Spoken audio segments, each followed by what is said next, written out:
ગણેશ જાડેજાને પડકાર.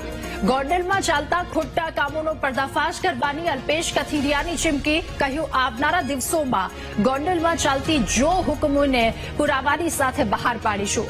2 નંબરના ધંધા, ગેમ્બલિંગના ધંધા, ખોટા જીએસટી બિલ સહિતના અનેક ધંધા પરિવાર કરે છે.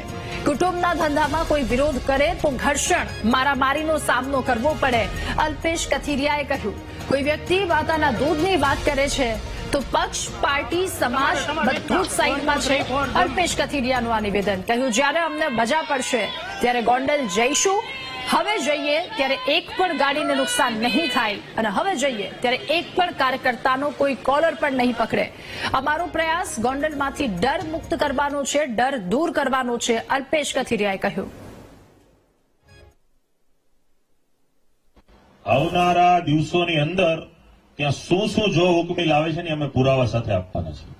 પુરાવા સાથે કે આ વિસ્તારમાં શું શું ચાલે છે, ક્યાં 2 નંબરના ધંધા ચાલે છે, ક્યાં આઈડીના કનેક્શન ચાલે છે, ક્યાં ગેમ્બલિંગ ચાલે છે, કોના ફાર્મમાં બાયોડીઝલનો ધંધો થાય છે, કોને ત્યાં જીએસટીના 2 નંબરના ટેક્સના ઇન્વોઇસ બને છે. આવા તો અસંખ્ય ધંધા કુટુંબ પરિવાર કરે છે અને એમાં કોઈને આમ તેમ કંઈ પણ થાય તો સીધું જ એમની સાથે માર, ઘર્ષણ. તો આ બધી પ્રવૃત્તિ ન ચાલે. ગોંડલમાં કોઈ આવી ન શકે. તમે માતાના દૂધની વાત કરો, કયા હિસાબે તમે સંસ્કારની વાત કરતા હોય?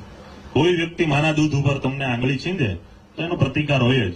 પછી પક્ષ હોય, પાર્ટી હોય, સમાજ હોય, બધું સાઈડમાં.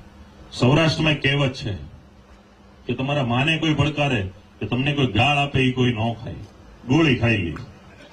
જ્યારે અમને મજા પડશે, જ્યારે વેકેશન હશે, જ્યારે શનિ રવિ રજા હશે અમને એમ લાગશે ફરવા જવું ત્યારે જશું. ગોંડલ એ ગુજરાતનો પ્રદેશ છે.